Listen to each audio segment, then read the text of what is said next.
ጅማ ሲነሳ አባ ጅፋር ሲነሱ ደግሞ ጅማ መነሳቷ የማይቀር ነው። ጅማ በቡና የምትታወቅ ሀገር ናት። የጅማ ልጆች ለቡና ያላቸው ፍቅር በቃላት የማይገለጽ ነው። በዛው ልክ ደግሞ የሰው ፍቅር አላቸው። ሰላም ለእናንተ ይሁን ውድ ቤተሰቦቻችን። ዛሬ በሲቲ ቲዩብ ላይ የምናቀርብላችሁ ከጅማ ተጉዘን የንጉስ አባ ጅፋርን ቤተ መንግስትና የንጉሱን ታሪክ በጥቂቱ ጀባ እንበላችሁ። ጅማ በምዕራብ ኢትዮጵያ ውስጥ ካሉ ከተሞች መካከል በስፋት የላቀች ከተማ ናት። የጅማ የቀደመው ንጉስ ያስገነቡት ታሪካዊ የአባ ጅፋር ቤተ መንግስት ለከተማው ልዩ የመስህብ ስፍራ ሆኖ በርካታ የሀገርና የውጭ ጎብኚዎች መጥተው ይጎበኙታል። የንጉስ አባ ጅፋር ቤተ መንግስት የተገነባው ጅሬን በሚባል ተራራ ላይ ነው። የከተማው አናት ላይ የተገነባው ቤተ መንግስትም በአራቱም አቅጣጫ ከተማዋን ወለል አድርጎ ያሳያል። ቤተ መንግስቱም ከ140 ዓመታት በፊት እንደተገነባ የታሪክ መዛግብታት ያስረዳሉ። ይህንን ቤተ መንግስት ለመገንባት ያልተለመዱ ነገሮች ጥቅም ላይ ይውላሉ። በወቅቱም ህንፃ የሚገነባበት እንደ ሲሚንቶ አይነት ያሉ ግብዓቶች ለማግኘት የማይታሰብ ስለሆነ ለየት ያሉ ነገሮችን መጠቀም ግድ ብሏል። የአባ ጅፋር ቤተ መንግስት የተገነባው ጭቃና ጭድን በአንድ ላይ ተዋህዶ ለ3 ወራት እንዲቆዩ ከተደረጉ በኋላ የሲሚንቶን ቦታ እንዲተካ ደግሞ የስንዴ ዱቄትና እንቁላል ከጭቃው ጋር ተላውሷል። ማዕዘኑን በቄንጠኛ ድንጋዮች የታነጹ ናቸው። 65 በሮች፣ 54 መስኮቶችና 29 ክፍሎች ይዞ የተገነባው ቤተ መንግስት ባለ አንድ ፎቅ ሲሆን ከአናቱ ላይ ደግሞ በአራቱም አቅጣጫ የሚያሳይ ማማ አለው። እንደ ጣሪያና ወለል እንዲሁም እንደ ምሰሶ ሆኖ ውስጡን ያዋቀሩት ከዋንዛ የተፈለፈሉ 10 ሳንቲም ውፍረት ያላቸው ጠንካራ ግንድላዎች ናቸው። ከአናቱ ላይ ያለው ማማ ውስጡ ሙሉ በሙሉ ከጣውላ የተሰራ ሲሆን 4 የጥበቃ በሮች አሉት። በምስራቅ ሸዋ በር፣ በደቡብ ዳውሮ በር፣ በምዕራብ ደግሞ ከፋ በር፣ በሰሜን ደግሞ ሊሙ በር ያስቃኛል። በእነዚህ አቅጣጫዎች ወታደሮች አራቱም በሮች ላይ በተጠንቀቅ ቆመው ቅኝት ያደርጋሉ። ከማማው ላይ ሲወጡ ዘመናዊነትን እያገኘች የመጣችውን ውቢቷን ጅማ በአግራሞት ይመለከታሉ። ይህ ሁሉ ግን የሚሆነው በምዕራብ ነው።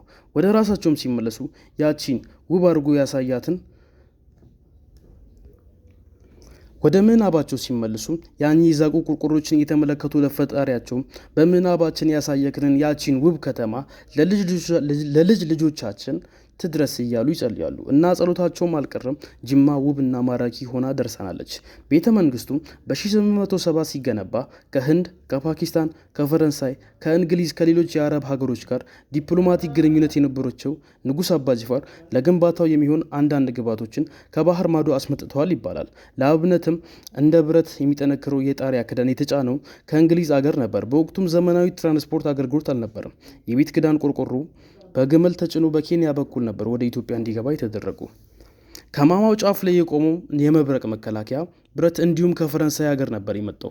አጠቃላይ የቤቱ ዲዛይን መግቢያ በሩ ላይ እንደ እንጨት ተፈልፍሎ የተሰራው ቄንጠኛ ቅርጽ የተላከውም ከህንድ ነበር ይባላል። የጅማውም ንጉስ አባ ጅፋር አባ ጎመል በ1852 ዓ.ም ተወለዱ። በዕድሜ ዘመናቸውም የተለያዩ ስሞችም ነበራቸው። የልጅነት ስማቸው ቱሉ ነው።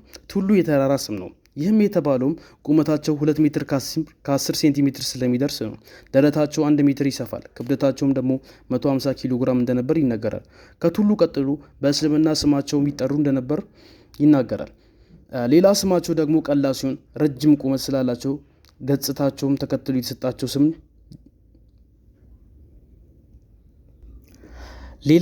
ሌላኛው ስማቸውም ቀላ ሲሆን ረጅም ቁመት ስላላቸው ነበር ቀላ የተባሉት።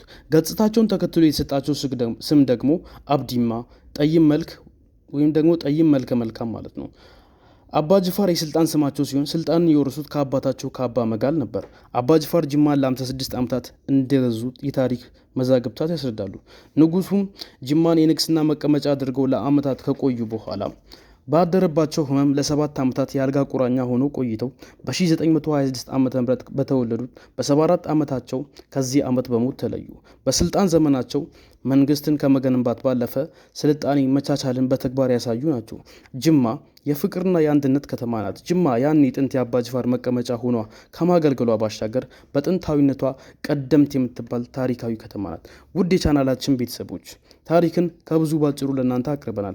በቀጣይ ስለማን ታሪክ እናቀርብላችሁ? መልሳችሁን ኮሜንት ላይ ያስቀምጡልኝ።